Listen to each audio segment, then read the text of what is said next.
Bonjour les amis, bienvenue sur ma chaîne BFX. Aujourd'hui, présentation d'une petite Fiat 500 première génération, 1,3 litre JMTD diesel 70 chevaux. Alors ce modèle a été énormément critiqué par rapport à ses problèmes de fiabilité au niveau moteur pour le diesel. Et je vais vous dire ce qu'il en est. Parce qu'une fois que vous avez trouvé le pourquoi du comment, ben, ça vous retrouvez avec un véhicule relativement fiable. Ce qui est sympa, fiable et économique. Ce qui est sympa voilà, sur ces voitures, comme toutes les petites voitures, c'est que c'est intemporel. Je trouve vous avez la petite kit déco qui sont possibles, ça dépend la couleur de la voiture, ce que vous voulez, mais il y a énormément de kits déco. Celle-ci est d'origine, à part le kit déco. Et je trouve ce style de voiture super fun. Alors beaucoup ont critiqué sur la qualité des matières utilisées. Et moi je trouve ça relativement bien fini, je ne sais pas si on peut dire ça, mais de qualité. Ça vieillit bien parce que c'est une voiture qui est assez vieille, qui est de 2007 il me semble, ouais 2007 quand même. C'est pas super vieux, mais bon. Et je trouve que même les tissus, tout a bien vieilli. Alors là, on voit bien que c'est une des premières générations. C'est une des premières générations avec le tissu rouge et blanc. Les générations d'après, vous aviez marqué 500 sur certaines, mais là c'est vraiment une des premières. Vous avez un toit ouvrant, un petit toit ouvrant panoramique avec un filet pour protéger. Celle-ci est équipée d'un autoradio GPS adaptable qui a été trouvé sur eBay. Tableau de bord assez complet avec pas mal de données. Alors là, ça c'est la conso, mais en ville, 5 litres 3. Et si vous sortez de la ville, vous descendez à 4 litres. Voilà, même voire moins, mais on va partir sur 4 litres. C'est une voiture qui est très économique au niveau carburant. C'est des modèles qui n'ont pas la clim sur celle-ci. Mais on voit bien que les boutons, tout est vraiment de qualité. Moi, je trouve que ça vieillit bien. Là, on a mis une petite prise. Vraiment, même les plastiques, tout, c'est pas rayé. Ça, voilà. Alors, comme toutes les voitures, vous allez me dire, si on entretient, peu importe le véhicule, que ça soit voiture ou moto, du moment que c'est entretenu, ça vieillit bien. Vous avez surtout les volants là-dessus qui s'abîment vite parce qu'ils sont blancs, ça s'abîme vite. Mais si vous êtes un gros porc, un gros crado, que vous nettoyez jamais le volant, que vous l'entretenez pas, ça va mal vieillir. Après, qu'est-ce qu'on pourrait les reprocher? Pour un petit moteur diesel, c'est assez. Dedans, ça va, mais c'est assez bruyant. Par contre, c'est, voilà, comme je vous disais, c'est économique. Les problèmes connus et reconnus sur ce moteur, c'est surtout le FAP. Voilà, le FAP qui se bouge très vite, surtout quand vous faites que de la ville. Automatiquement, la voiture se met en sécurité, elle n'avance plus. Et honnêtement, c'est chiant. On n'achète pas un diesel, vous allez me dire, pour être en ville.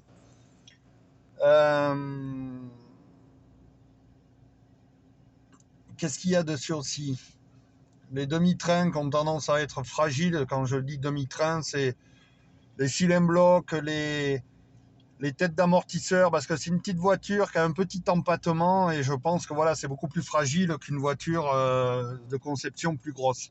Après, ce qui est bien, c'est comme je le disais tout à l'heure, c'est une voiture qui est très intemporelle au niveau esthétique, intérieur et tout. Moi, alors c'est toujours pareil, tout ce que je dis, ça n'engage que moi.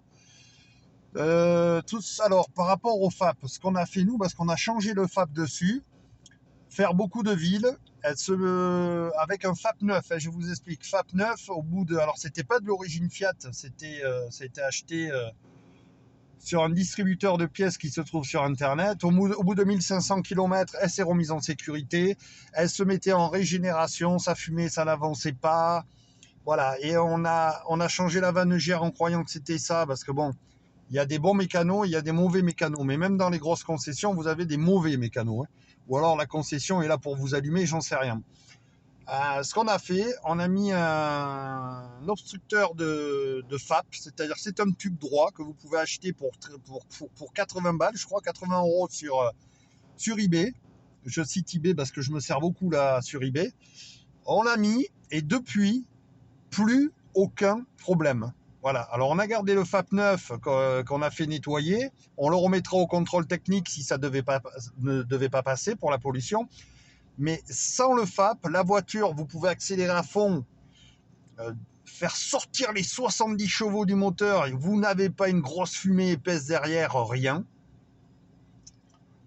Et la voiture marche beaucoup mieux, c'est beaucoup plus libre et on n'a plus de merde. Alors, arrivé à 140, 150 000 km, c'est un moteur à chaîne de distribution.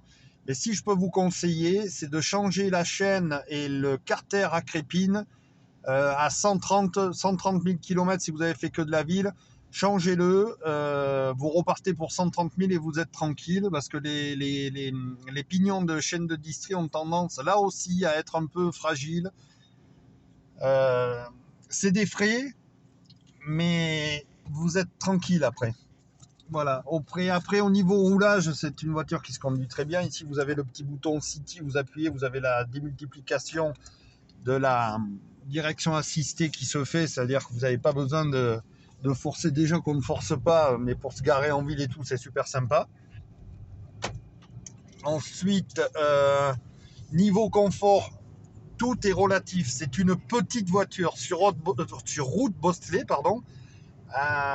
Ouais, c'est une petite voiture, peu importe les voitures, mais c'est un peu tape-cul. Mais quand je dis un peu, c'est pas invivable non plus. Et après, sur autoroute, c'est pas spécialement fait pour ça. Vous pouvez prendre l'autoroute, hein. Bon, après, vous savez que vous avez un moteur à 130, 140, vous savez qu'il y a un moteur. La voiture dépasse largement les 130, mais quand je vous dis largement, c'est très largement les 130. Vous n'êtes pas au taquet. Comme beaucoup de petits moteurs essence, petites voitures, vous arrivez à 140 sur autoroute, vous êtes pédale au fond et vous n'avez plus aucune réserve pour doubler ou pas. Voilà, le comportement de la voiture est assez sain. C'est pas fait pour attaquer non plus. Petit empattement, voiture étroite. Mais comme on n'est pas des pilotes et si vous respectez le code de la route et les limitations, c'est une voiture qui est super sympa. Et pour moi, je trouve qu'il vraiment, je répète ça, mais c'est vraiment intemporel. C'est pas une voiture de tous les jours. L'intérieur est super fun. Et c'est super fun à conduire. Voilà les amis. Sur ce, je vais vous laisser. N'hésitez pas à vous abonner, à liker, à dire ce que vous pensez.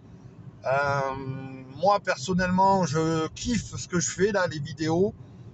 Même si elles sont simples, même parfois pourries, je trouve ça super sympa à faire. Aujourd'hui, on est 112 ou 113 abonnés. Je vous en remercie. Ça coûte rien d'appuyer pour s'abonner. J'ai 27 000 vues, ce qui est rien par rapport à toutes les autres vidéos. Beaucoup de gens qui font des vidéos sur internet, c'est que dalle, mais je me prends au jeu. Je l'avais dit au début, peut-être que j'investirai ou pas dans des caméras ou autres, et là je vais essayer de faire mieux. Alors ça sera pas du high-tech comme les gros youtubeurs avec beaucoup de frais et tout ça, mais essayer de faire un peu mieux. Voilà, je répète que les présentations sur route, là je suis en train de conduire, c'est pas bien, mais les présentations sur route, à faire des tests de vitesse et tout ça, je ne le ferai pas. Je ne le ferai pas. Voilà, c'est trop risqué déjà sur la route et par rapport aux forces de l'ordre, c'est pas cool. Voilà, je vous dis à la prochaine. Je ferai une vidéo, j'avais dit, sur une Porsche que je vais bientôt présenter. Et je veux reparler un peu pour ceux qui sont motards de la Benelli 502 TRK. J'ai fait une vidéo vite fait parce que je devais la ramener, je l'avais fait en essai. J'avais fait un essai chez un concessionnaire et j'avais mis du temps tellement que j'avais kiffé rouler avec. Et je vous dirai un peu ce que j'en pense parce que c'est vraiment fun pour une petite cylindrée. Je vous dis à bientôt les amis, ciao.